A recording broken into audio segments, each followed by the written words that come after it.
çox gözəl görünürdü. Bir xüsusiyyəti xoşuma gəlmədi. Bilmirəm bunu istifadə edən xanımlar bu halı yaşayıbmı, yaşamayıbmı, amma məndə xüsusi bir acı tam yaradırdı ağzımda. Ona görə də bunu nəzərə alıb alarsınız, almaq istəsəniz. Şiqlamın bu üz üçün ənliyi, maye ənliyi sevərək istifadə etmişəm, tövsiyə edirəm. Həqiqətən də o gözəl görüntünü verir və dəridə yetərincə də qalıcılığı var məncə. Belə mənim gündəlik istifadədə, ümumiyyətlə toy üçün də istifadə etmişəm, qalıcılığı olub.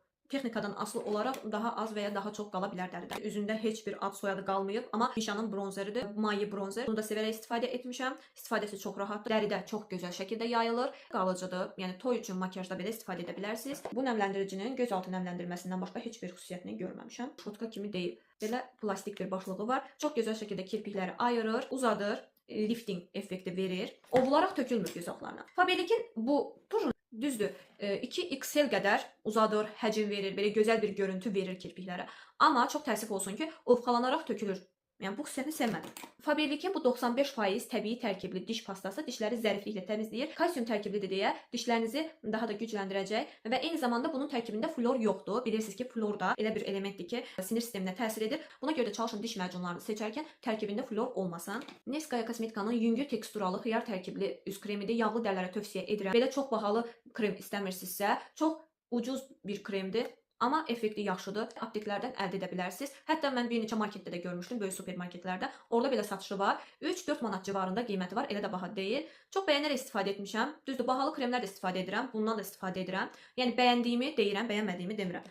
Nə olur olsun. Gəldik bu stick kontura. Hansı brenddir? Miss Tuyemin 01 nömrəli stick konturu. Bəyənmədim.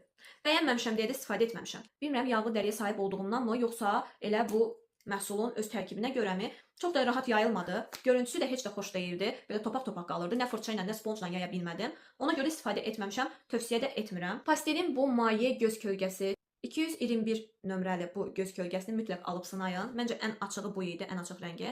Və bunun digər rəng tonları da var. Gözdə o qədər gözəl parlaqlıq verir ki, siz bunu hətta highlighter kimi də istifadə edə bilərsiniz yanaqlara. Bunun sadəcə olaraq vaxtı bitdi. Bir ara çox da makiyaj eləmirdim.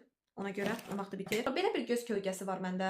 Bu açığı bəyənmədim. Çünki gözə vurduğun anda artıq otururdu dəriyə. Yayılması çox rahat deyildi. Düzdür, pigmenti çox güclü idi. Amma belə görüntüsü çox da xoş deyildi. Bir də qəribə bir qoxusu var idi. Elə də xoş qoxusu yox idi bunu alanda. İndi olsa vaxtı bitib istifadə etməmişəm deyə elə qalıb, vaxtı bitib indi atıram. Golden Rose'un bu tatu effektli, yəni 24 saat qalıcı lineri. Bunu gözlərə çox rahat şəkildə tətbiq edə biləcəksiniz. Çünki ucluğu da buna şərait yaradır.